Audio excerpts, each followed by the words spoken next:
ये है ब्रह्म मुहूर्त का रहस्य, वो समय जब मांगी गई हर मन्नत होती है पूरी। आपने अक्सर बुजुर्गों को कहते सुना होगा कि ब्रह्म मुहूर्त में उठना चाहिए।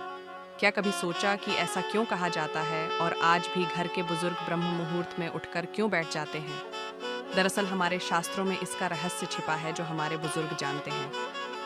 ब्रह्म मुहूर्त वो समय होता है जब आप ईश्वर का ध्यान कर हर इच्छा की पूर्ति कर सकते हैं।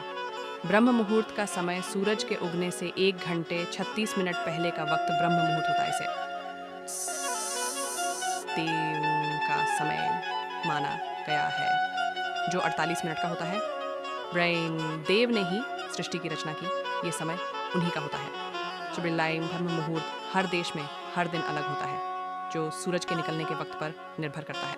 लेकिन ये 48 मिनट का वक्त आपकी हर उलझन को दूर कर देता है। ब्रह्म मुहूर्त का ये 48 मिनट का समय वो समय है जब आप अपनी किस्मत को बदल सकते हैं। इस वक्त ध्यान करने की सलाह दी जाती है क्योंकि इस समय में कौन, क्या, कब जैसे सारे सवाल खत्म हो जाते हैं। इस वक्त आप खुद के साथ होते हैं और बस यही वक्त होता है जब आप आत्मा स्वरूप हो सकते हैं, जो सीधे परमात्मा से मिल जाती है। ब्रह्म मुहूर्त भोर से पहले का पवित्र समय दुनिया भर के योगियों के दिलों में एक विशेष स्थान रखता है। यह उन लोगों के लिए अवसर की एक अनमोल खिड़की है जो अपनी आध्यात्मिक साधना को और गहरा करना चाहते हैं। ब्रह्म मुहूर्त एक गहन अवधारणा है जिसका बहुत महत्व है और जो चमत्कारी लाभ प्रदान करती है, जो किसी के जीवन को बदल सकती है। सूर्योदय से ठीक पहले होने वाले इस पवित्र काल को अक्सर सृजनकर्ता का समय या ब्रह्मा का समय कहा जाता है। इस अनोखे समय के दौरान जीवन शक्ति ऊर्जा, जिसे प्राण के रूप में जाना जाता है, अपने चरम पर मानी जाती है। यहाँ हम ब्रह्म मुहूर्त के लिए सर्वोत्तम अभ्यासों, इस पवित्र समय का अधिकतम लाभ उठाने के लिए युक्तियों और इसे अपनी दिनचर्या में शामिल करके एक परिवर्तनकारी आध्यात्मिक यात्रा शुरू करने के तरीके के बारे में जानेंगे। ब्रह्म मुहूर्त को आध्यात्मिक विकास के लिए एक शक्तिशाली उपकरण के रूप में अपनाएं और अपने जीवन में इसकी चमत्कारी क्षमता को उजागर करें। ब्रह्म मुहूर्त को समझना, ब्रह्म मुहूर्त का महत्व मन और शरीर के बीच सामंजस्य स्थापित करने की इसकी क्षमता में निहित है। गहन राशिफल, शांत हवा और शांतिपूर्ण मौन के साथ वातावरण शांत होता है, जो इसे ध्यान, योग और आध्यात्मिक अभ्यासों के लिए एक आदर्श स्थान बनाता है। यह दिव्य क्षण अभ्यासियों को प्रकृति की सूक्ष्म ऊर्जाओं से जुड़ने और जागरूकता की उच्च अवस्था का अनुभव करने का अवसर प्रदान करता है। ब्रह्म मुहूर्त के लाभ चमत्कारी से कम नहीं हैं। यह विकर्षणों से मुक्त वातावरण प्रदान करता है, जिससे गहन एकाग्रता और मनन की अनुमति मिलती है। यह आंतरिक ज्ञान तक पहुंचने और जीवन के जटिल पहलुओं में स्पष्टता प्राप्त करने में सहायता करता है। इसके अलावा ब्रह्म मुहूर्त के दौरान आध्यात्मिक रूप से आवेशित वातावरण ध्यान को बढ़ाता है और ईश्वर के साथ गहरा संबंध बनाता है। इससे मानसिक स्पष्टता और आध्यात्मिक जागरूकता बढ़ सकती है, जिससे व्यक्तिगत विकास और परिवर्तन का मार्ग प्रशस्त होता है। ब्रह्म मुहूर्त की पहचान भोर से पहले के शांत माहौल से होती है, जहां दुनिया शांत अंधकार में लिपटी होती है। ये ऐसा समय है जब ब्रह्मांड की ऊर्जाएं पूर्ण सामंजस्य में मानी जाती हैं, जो आध्यात्मिक अभ्यासों के लिए एक आदर्श वातावरण बनाती है।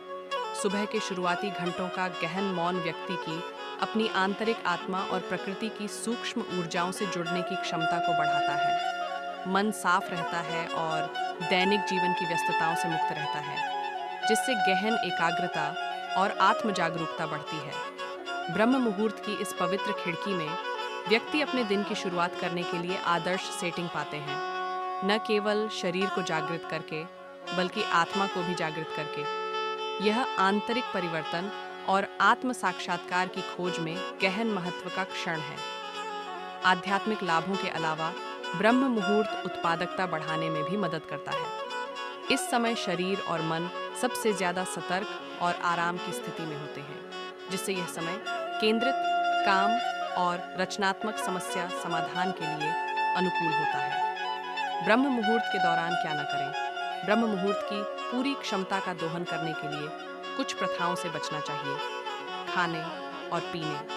ब्रह्म मुहूर्त के दौरान भोजन और पेय पदार्थों का सेवन वर्जित माना जाता है। क्योंकि ऐसा माना जाता है कि इससे प्राण का नाजुक संतुलन बिगड़ जाता है, जिससे आध्यात्मिक अभ्यास में बाधा उत्पन्न होती है। गहन शारीरिक गतिविधियाँ। ब्रह्म मुहूर्त के दौरान तीव्र शारीरिक गतिविधियों में संलग्न होने से मना किया जाता है, क्योंकि यह ध्यान की अवस्था और आंतरिक शांति को बाधित कर सकता है। इलेक्ट्रॉनिक उपकरणों। ब्रह्म मुहूर्त के दौरान इलेक्ट्रॉनिक उपकरणों का उपयोग करने से मना किया जाता है, क्योंकि इनसे निकलने वाला प्रकाश एकाग्रता को बाधित कर सकता है तथा शांत, ध्यानपूर्ण वातावरण में हस्तक्षेप कर सकता है। जागृति के लिए बाध्य करना। यदि ब्रह्म मुहूर्त के दौरान थकान महसूस हो रही हो, तो थोड़ी देर की झपकी लेना समझदारी होगी, क्योंकि यह शरीर और मन को प्रभावी रूप से तरोताज़ा कर देती है। तेज आवाज़ और अत्यधिक बातचीत। ब्रह्म मुहूर्त के दौरान तेज आवाज़ें और अत्यधिक बातचीत करने से मना किया जाता है, क्योंकि वे ध्यान भंग कर सकते हैं तथा ध्यानपूर्ण और शांतिपूर्ण वातावरण को बाधित कर सकते हैं। नकारात्मक विचार और भावनाएं। ब्रह्म मुहूर्त के दौरान नकारात्मक विचारों और भावनाओं को हतोत्साहित किया जाता है, क्योंकि वे ध्यान में बाधा डाल सकते हैं और इस पवित्र समय के दौरान प्राप्त आंतरिक शांति और स्पष्टता को बाधित कर सकते हैं। ब्रह्म मुहूर्त के लाभों को पूरी तरह से ग्रहण करने के लिए एक शांत और सामंजस्यपूर्ण वातावरण बनाए रखना सबसे महत्वपूर्ण है। इसी शांति के भीतर साधक अपनी आध्यात्मिक साधना में गहराई से उतर सकते हैं, अपने भीतर के आत्म से जुड़ सकते हैं और इस पवित्र भोर से पहले की अवधि की गहन ऊर्जा का दोहन कर सकते हैं। ब्रह्म मुहूर्त अपने शांत पूर्व भोर के माहौल के साथ साधकों को विकर्षणों या व्यवधानों से रहित एक अनमोल वातावरण प्रदान करता है। इस पवित्र समय में मन गहन एकाग्रता की स्थिति प्राप्त कर सकता है, जिससे गहन चिंतन और मनन को बढ़ावा मिलता है। बाहरी व्यवधानों की अनुपस्थिति व्यक्तियों को अपने आंतरिक ज्ञान तक पहुंचने और जीवन के जटिल पहलुओं के बारे में गहन स्पष्टता प्राप्त करने की अनुमति देती है। एकांत की यह दुर्लभ खिड़की भीतर की ओर मुड़ने, अपने भीतर के आत्म से जुड़ने और आत्मा के रहस्यों को जानने का एक अनूठा अवसर प्रदान करती है। ये एक ऐसा समय है जब अस्तित्व का सार स्पष्ट हो जाता है और आत्म साक्षात्कार का मार्ग व्यापक रूप से खुल जाता है। बाहरी दुनिया के शोर से अप्रभावित उन्नत आध्यात्मिक जागरूकता।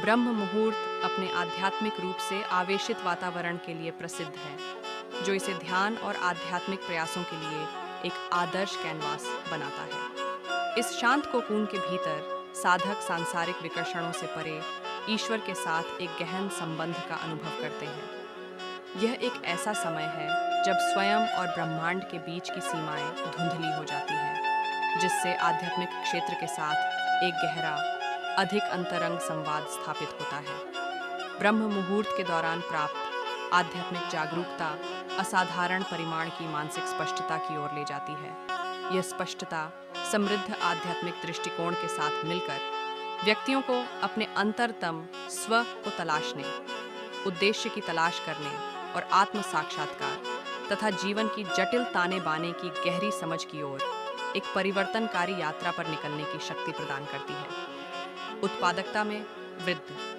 ब्रह्म मुहूर्त के दौरान शरीर और मन सामंजस्यपूर्ण रूप से संरेखित होते हैं, जिससे उत्पादकता में वृद्धि के लिए एक इष्टतम स्थिति बनती है। भोर से पहले का यह पवित्र समय बढ़ी हुई सतर्कता और गहन विश्राम का एक अनूठा संयोजन प्रदान करता है। मन दैनिक विकर्षणों की अव्यवस्था से मुक्त होता है, जिससे हाथ में मौजूद कार्यों पर लेजर जैसा ध्यान केंद्रित होता है। परिणामस्वरूप व्यक्ति अपनी उत्पादकता के स्तर में वृद्धि का अनुभव करते हैं और अधिक कुशलता से कार्य पूरा करते हैं। इसके अलावा यह उच्च मानसिक स्थिति रचनात्मक समस्या समाधान को प्रोत्साहित करती है। विचार अधिक स्वतंत्र रूप से प्रवाहित होते हैं और अभिनव समाधान सहजता से सामने आते हैं। इस शांत वातावरण में ब्रह्म मुहूर्त आध्यात्मिक और सांसारिक दोनों क्षेत्रों में अपने लक्ष्यों और आकांक्षाओं को प्राप्त करने के लिए एकदम सही मंच प्रदान करता है। योग आसन। ब्रह्म मुहूर्त के दौरान योग आसनों में धीमेपन और ध्यान को अपनाना चाहिए। आगे की ओर झुकना, मुड़ना और खड़े होने की मुद्राएं शरीर और मन को संरेखित करने, शारीरिक संतुलन को बढ़ावा देने और इस पवित्र समय के दौरान गहन आध्यात्मिक अन्वेषण के लिए अभ्यास करने वालों को तैयार करने के लिए विशेष रूप से फायदेमंद है। प्राणायाम। ब्रह्म मुहूर्त के दौरान प्राणायाम अभ्यास जैसे नाड़ी शोधन, भ्रामरी और उज्जयी आंतरिक शांति और आत्मनिरीक्षण को प्रोत्साहित करते हैं। ये तकनीकें शांति और ध्यान की भावना पैदा करने के लिए सांस का उपयोग करती हैं, जो इस शुभ समय के दौरान गहन ध्यान और आध्यात्मिक जागरूकता के लिए मंच तैयार करती है। ध्यान। ब्रह्म मुहूर्त के दौरान ध्यान में कई तकनीकें शामिल होती हैं, जिनमें सांसों पर ध्यान, मंत्र ध्यान, विजुअलाइजेशन ध्यान और एकाग्रता ध्यान शामिल हैं। ये अभ्यास ध्यान को बढ़ाते हैं, मन में स्पष्टता लाते हैं और गहन अंतर्दृष्टि प्रदान करते हैं। वे इस पवित्र समय की शांति का उपयोग किसी की आध्यात्मिक यात्रा और आत्म जागरूकता को गहरा करने के लिए करते हैं। ब्रह्म मुहूर्त के दौरान अभ्यास करना हालांकि फायदेमंद है, लेकिन इसके शुरुआती समय के कारण इसमें चुनौतियां भी आ सकती हैं। हालांकि इन व्यावहारिक सुझावों के साथ आप इस पवित्र समय के लाभों का पूरा लाभ उठा सकते हैं। नींद को प्राथमिकता दें। सुनिश्चित करें कि आप ब्रह्म मुहूर्त से पहले पूरी नींद लें।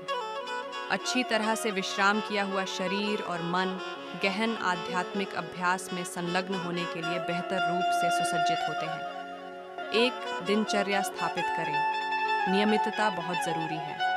एक ऐसी दिनचर्या बनाएं जिसमें ब्रह्म मुहूर्त में जागना शामिल हो। समय के साथ आपका शरीर स्वाभाविक रूप से इस शेड्यूल के अनुकूल हो जाएगा। अलार्म नियत करें। यह सुनिश्चित करने के लिए कि आप देर से न सोएं या शुभ समय न चूकें, ब्रह्म मुहूर्त शुरू होने से कुछ मिनट पहले उठने के लिए अलार्म सेट करें। इससे आपके अभ्यास में एक शांतिपूर्ण बदलाव आएगा। अपना स्थान तैयार करें। माहौल मायने रखता है। अभ्यास करने से एक रात पहले अपने अभ्यास स्थल को नरम सुखदायक रोशनी से सजाएं। शायद मोमबत्तियों या हिमालयन साल्ट लैंप का उपयोग करके गहन आध्यात्मिक अन्वेषण के लिए अनुकूल शांत वातावरण बनाएं। अभ्यास के बाद चिंतन करें। अपने अभ्यास के बाद कुछ पल चिंतन के लिए निकालें। आपने जो प्रयास किया है उसे स्वीकार करें। प्राप्त अंतर्दृष्टि की सराहना करें। ब्रह्म मुहूर्त को अपनी आध्यात्मिक यात्रा की आधारशिला के रूप में शामिल करें और देखें कि यह आपके जीवन को कैसे बदल देता है। आपको आंतरिक शांति, ज्ञान और अस्तित्व के विशाल ताने बाने में अपने स्थान की गहरी समझ की ओर ले जाता है।